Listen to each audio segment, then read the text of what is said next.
রত্না দেবনাথ মানে পানিহাটির বিধায়িকা রত্না দেবনাথ বারুইপুর কাণ্ডের নির্যাতিতাকে বলেছিল আমার মেয়ে সুরক্ষিত জায়গায় ছিল। ওই মেয়েটার সাথে তুলনা করলে হবে না। ওর মেয়েটা বাড়িতে ছিল না রাস্তায় ছিল না কোথায় ছিল, মানে রাস্তায় থাকাটা সুরক্ষিত হবে না। হ্যাঁ, একজন এমএলএ এই কথাটা বলছে এবং তিনি সে কিছু জানে না, কোথায় ছিল না কে জানে, মানে সে তিনি জানেও না, তিনি খবরও রাখেন, অথচ তিনি এমএলএ টিকিটটি নিয়ে এমএলএ হয়ে বসে আছে। বুঝতে পারছেন, মানে শুধুমাত্র পদের লোভে, কাজের জন্যই নয়।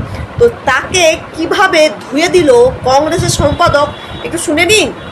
যে ভদ্রমহিলা বলে আমার কাছে এলে আমি বলবো, আর আমার মেয়ে তো সুরক্ষিত জায়গায় ছিল, এ তো রাস্তায় খোলা আমে ঘোরাফেরা করছিল, তার মানে তো সে মমতা ব্যানার্জিরই মতন হলো। রাত্রির বেলায় কেন মেয়েরা বেরোবে? তো একই তো, মানে মমতা ব্যানার্জির প্রতিচ্ছবি তো মেয়েদের মধ্যে দেখতে পাচ্ছি। তাহলে কী লাভ হলো আমার সরকার পরিবর্তন করে? শুধুমাত্র ওই অন্নপূর্ণার জন্যে ১,৫০০ টাকাটা ৩,০০০ টাকা, তাও তো সবাই পাবে না। তো লাভটা কি? সে একই হলো, মানে ওই বোতলটা নতুন হয়ে গেল, সেই পুরনো মদ সেখানে ঢুকে গেল। আমি তো ভাবতেই পারছি না যে নিজের মেয়েকে বলিদানের ওপর তিনি দাঁড়িয়ে তার মেয়ের কথা তিনি কি করে ভুলে গেলেন। সেই রাতগুলোর কথা, যে রাতে প্রত্যেকটা মানুষ তার মেয়ের জন্য জেগেছিল। কোথায় গেল সেই সেলিব্রিটির? আজকে তারা পথে নামছে না কেন? যে ২ মাসে ১৪টা এইভাবে ধর্ষণ খুন হয়ে গেল, কোথায় তারা? কোথায় বুদ্ধিজীবীরা? কোথায় মানুষজন? কোথায় ছাত্র সমাজ? কোথায় শিক্ষক সমাজ? কোথায় ডাক্তাররা? কাউকে কেন রাস্তায় দেখতে পাচ্ছি না? খুব লজ্জা লাগছে ওনার ব্যাপারে কথা বলতে। ওনাকে একটা আমি ভিডিও পাঠিয়েছিলাম গত পরশু দিনে বোধহয়। ওনার পানিহাটিতেই একটা মেয়েকে ধরে রাস্তায় মারা হচ্ছে। তাই বলেছিলাম এটার সম্পর্কে আপনি কি জানেন কিছু? উনি কিন্তু কোনো উত্তর দেননি। দেখেছেন আপনারা, যদি প্রমাণ চান আমি ভিডিওতে মানে আমার হোয়াটসঅ্যাপে দেখিয়ে দিতে পারি। তা সেই ভদ্রমহিলা বলে আমার কাছে এলে আমি বলবো, আর আমার মেয়ে তো সুরক্ষিত জায়গায় ছিল, এ তো রাস্তায় খোলা আমে ঘোরাফেরা করছিল, তার মানে তো সে মমতা ব্যানার্জিরই মতন হলো। রাত্রির বেলায় কেন মেয়েরা বেরোবে? তো একই তো, মানে মমতা ব্যানার্জির প্রতিচ্ছবি তো মেয়েদের মধ্যে দেখতে পাচ্ছি। তাহলে কী লাভ হলো আমার সরকার পরিবর্তন করে? শুধুমাত্র ওই অন্নপূর্ণার জন্যে ১,৫০০ টাকাটা ৩,০০০ টাকা, তাও তো সবাই পাবে না।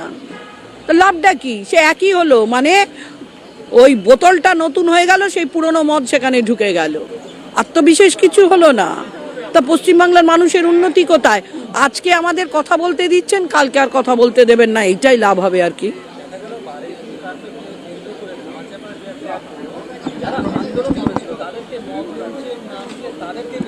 হ্যাঁ, ৩০ জন না ৪০ জনকে আপাতত ধরে নিয়েছে। না, এটাও আমি বলবো না যে পিটিয়ে খুন করাটা ভালো জিনিস। আইনের পথে চলবে। আইনকে আমরা কেউ হাতে নিতে পারি না, তার জন্য পুলিশ প্রশাসন আছে। পুলিশের কাজ হচ্ছে অভিযুক্তদের ধরা এবং তার বিরুদ্ধে অভিযোগটা প্রমাণ করা কোর্টের মধ্যে। এই নয় যে আমার রিভলভার দিয়ে তাকে গুলি করে মেরে দেওয়া, এটা কিন্তু পুলিশের কাজ নয়।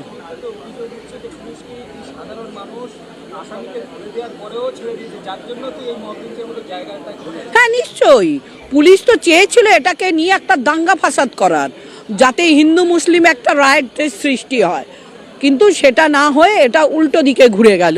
এই জন্যেই তাকে প্রভাস মণ্ডলকে মরতে হলো, কারণ প্রভাস মণ্ডল সত্যি কথাটা বলে দিত, এই আর কি, রাজসাক্ষী হয়ে যেত। এখন অনেকে বলছে যে তার মাই তো তার বিরুদ্ধে বলছে, তার বাবাই তার বিরুদ্ধে বলছে। তাদের উদ্দেশ্যে বলে রাখি, ধনঞ্জয়ের ব্যাপারটা কিন্তু আপনারা ভুলে যাবেন না। ধনঞ্জয়ের ডেড বডিও কিন্তু তার মা বা তার বাড়ির লোক নিতে চায়নি। হয়তো বা কোথাও দুঃখ, হয়তো বা এই রাষ্ট্রের প্রতি তাদের ঘৃণা, যে আমি আমার ছেলেকে রাষ্ট্রের এই ঘৃণার প্রতি উৎসর্গ করে দিলাম, এটাও হতে পারে। যে সবটাই যে তার বাড়ি, আমার প্রত্যেকের বাড়িতেই স্বামী স্ত্রীতে ঝামেলা হয়, এর থেকে অনেক দোষী ব্যক্তিরা ঘুরে বেড়াচ্ছে। তার বাড়ির স্ত্রীর এমন কিছু নেই যে সে বডি আনতে যাবে না।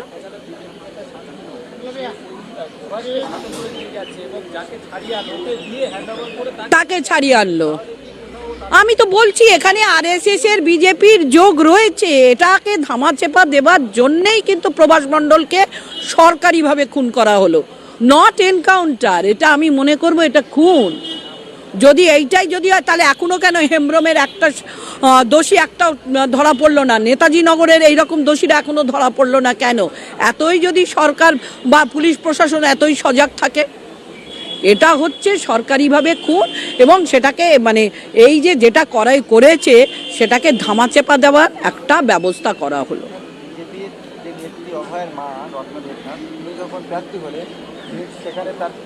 কারণ নিজেকে বাজারে কি বলবো, বাজারের মানে বাজারজাত করার জন্য নিজেকে সেটা বলেছেন। কামিং ইলেকশনে তাকে জিততে হবে তার জন্য ভালো ভালো কথা বলেছেন, এছাড়া তো আর কিছু নয়। আমি তো ভাবতেই পারছি না যে নিজের মেয়েকে বলিদানের ওপর তিনি দাঁড়িয়ে তার মেয়ের কথা তিনি কি করে ভুলে গেলেন।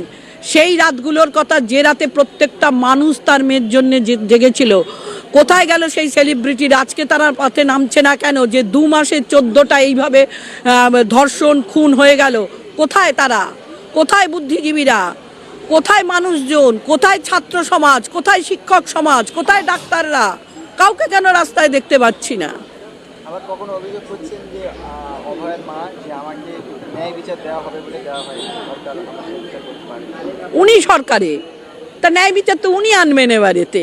আমরা তো চাইবো ওনার কাছে প্রত্যেকটা খুনের যেন, প্রত্যেকটা ধর্ষকের যেন ন্যায় বিচার হয়, মানে প্রত্যেকটা অপরাধী যারা অপরাধ করেছে তাদের যেন যোগ্য বিচার হয়, তারা যেন শাস্তি পায়। এবারে তো আমরা ওনাকে চেপে ধরবো, কারণ উনি হচ্ছেন সরকারে রয়েছেন।